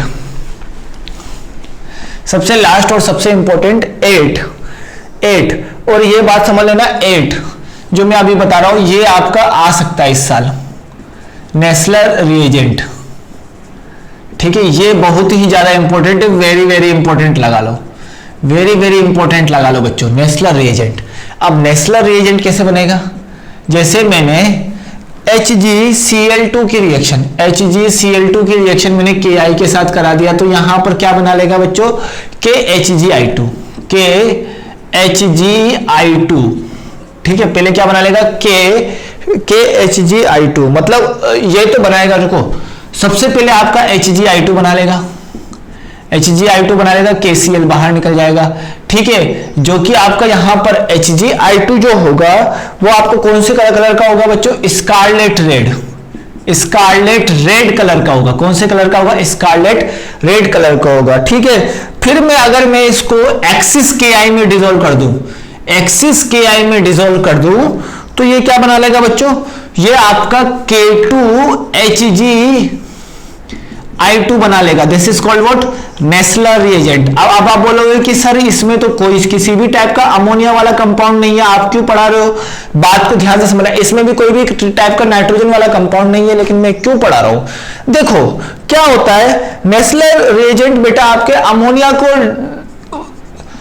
अमोनिया को पता लगाने का, अमोनिया का डिस्टिंक्शन करने का मेथड है। ठीक है, NH4OH, जैसे ही मैं इसके साथ इसकी रिएक्शन करा दूंगा तो ये क्या बना लेगा बच्चों, ये आपका IMB टाइप का सोल्ट बना लेगा। इसके बारे में आप लोग पढ़ोगे किसमें, आप लोग पढ़ोगे सोल्ट एनालिसिस में, लेकिन अभी आप लोग पढ़ लो IMB टाइप का सोल्ट बनाएगा। जेई मेंस के लिए आपका सोल्ट एनालिसिस इंपॉर्टेंट नहीं है, लेकिन ये क्वेश्चन जेई मेंस के लायक है, तो ये क्वेश्चन पूछ सकता है, इसीलिए मैंने यहां करा दिया। ये आपका क्या बना लेगा, रेड ब्राउन कलर का, पहले समझना, रेड ब्राउन कलर का। तो ये आपके इसके डिस्टिंक्शन करने के काम आएगा। नेस्लर रिएजेंट का फॉर्मूला आपको याद होना चाहिए। इसका आपको कोऑर्डिनेशन कंपाउंड, कॉम्प्लेक्स कंपाउंड है, अब कॉम्प्लेक्स फॉर्म में इसका नाम लिखना आना चाहिए बच्चों आपको। क्या होगा, पोटेशियम, फिर अंदर यहां पर I4 होगा, सॉरी पोटेशियम, ठीक है। पोटेशियम लिखने के बाद कॉम्प्लेक्स का नाम लिखेंगे, सबसे पहले इसका ऑक्सीडेशन निकालेंगे, ऑक्सीडेशन नंबर कितना आ जाएगा बच्चों, यहां पर आएगा +2, पोटेशियम 4, पोटेशियम टेट्रा आयोडो, ठीक है, tetra iodo hydrogenate third, sorry hydrogenate second, इसका आपको कॉम्प्लेक्स कंपाउंड का नाम आना चाहिए, ठीक है। Hg का ऑक्सीडेशन नंबर अक्सर पूछ लेता है, ठीक है, तो ये आपको ध्यान होना चाहिए बच्चों, this is a Nessler reagent, ठीक है। अब यहां पर इस चीज को समझना कि आपके हेक्साक्लोरोप्लेटिनिक एसिड के साथ भी काम आता है, NH4OH। 9th रिएक्शन, टोटल जितनी रिएक्शन कराई है वो सारी रिएक्शन आपको याद होनी चाहिए ऑन टिप्स, ठीक है। इसके साथ जब मैंने इसकी रिएक्शन कराई तो यहां पर क्या बनाएगा, अमोनियम प्लेटिनम क्लोराइड, मतलब अमोनियम प्लेटिनम। अब आपको बोलोगे कि सर ये कैसे होगा, देखो यहां पर ये H+ आपका H+ इसके साथ गया, ये H+ यहां आया, यहां पर ये NH4+ होता है, इसने इसकी पोजीशन को बस चेंज कर दिया, इसने इसकी पोजीशन को चेंज कर दिया, तो ये आपको इस तरीके से रिएक्शन हो जाएगा। और इसका कलर यहां पर ये आपका प्रेसिपिटेट के फॉर्म में नीचे आएगा, जिसको हम क्या बोलेंगे, येलो प्रेसिपिटेट, येलो प्रेसिपिटेट, इसको हम क्या बोलेंगे, हेक्साक्लोरोप्लेटिनिक एसिड,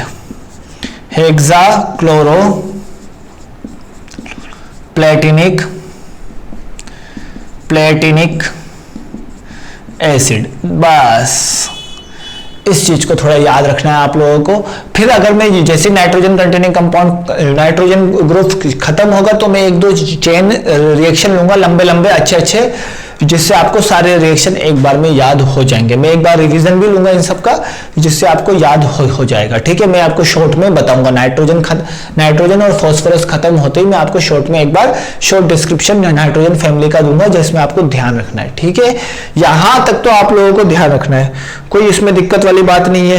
नेक्स्ट जो अगर मैं बोलना चाहूँ कि एक और मैं यहां पर लिख सकता हूँ 10th, जैसे जैसे मैं अगर पढ़ता जाऊंगा तो वैसे वैसे मेरा बढ़ता जाएगा रिएक्शन, तो मैं अभी शॉर्ट करता हूं रिएक्शन को, जैसे जैसे मैं अगर बोलता जाऊंगा तो वैसे वैसे रिएक्शन बढ़ता जाएगा। FeCl3 में कन्वर्ट कर देता है FeOH के होल थ्राइस में, जो कि आपका क्या होता है बच्चों, ब्राउन कलर का होता है। कौन से कलर का होता है, ब्राउन कलर का, ठीक है।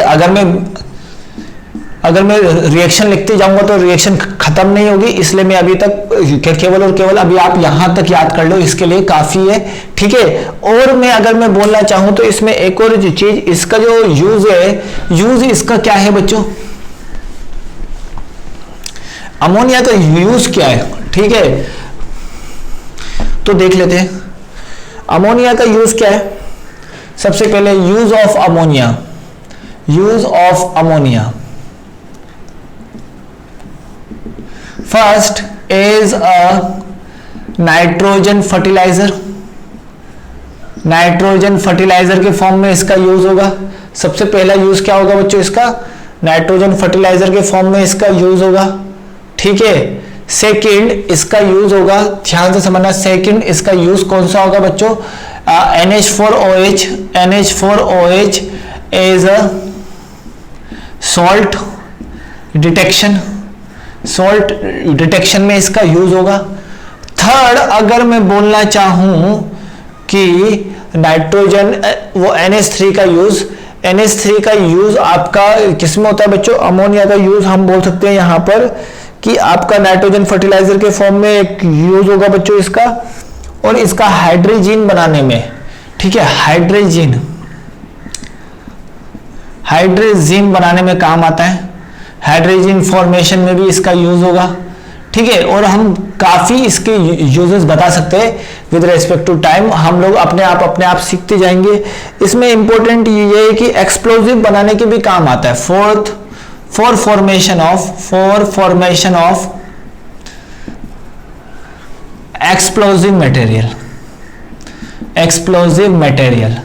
एक्सप्लोजिव मटेरियल बनाने के भी काम आता है, ठीक है बच्चों। तो ये कुछ था आपका अमोनिया का यूज और N2 का यूज। कल हम पढ़ेंगे बच्चों, कल हम पढ़ेंगे ऑक्साइड के बारे में, वो HNO3 के बारे में, और फास्फोरस के कंपाउंड कौन कौन से, पीएच 3 के बारे में, ठीक है, पीएच 3 के बारे में और इसके एलोट्रॉप्स के बारे में पढ़ेंगे। नेक्स्ट हम फिर पढ़ेंगे इसके ऑक्सी एसिड्स के बारे में, ठीक है। ये पांचों पॉइंट हम कल पढ़ेंगे बच्चों। काफी अच्छे और काफी सिंपल क्वेश्चंस बनते हैं बच्चों यहां से, तो इस चीज को हम कल पढ़ेंगे, ठीक है। आई होप सो कि आपको यहां तक आज का समझ में आया होगा। So thanks for watching this.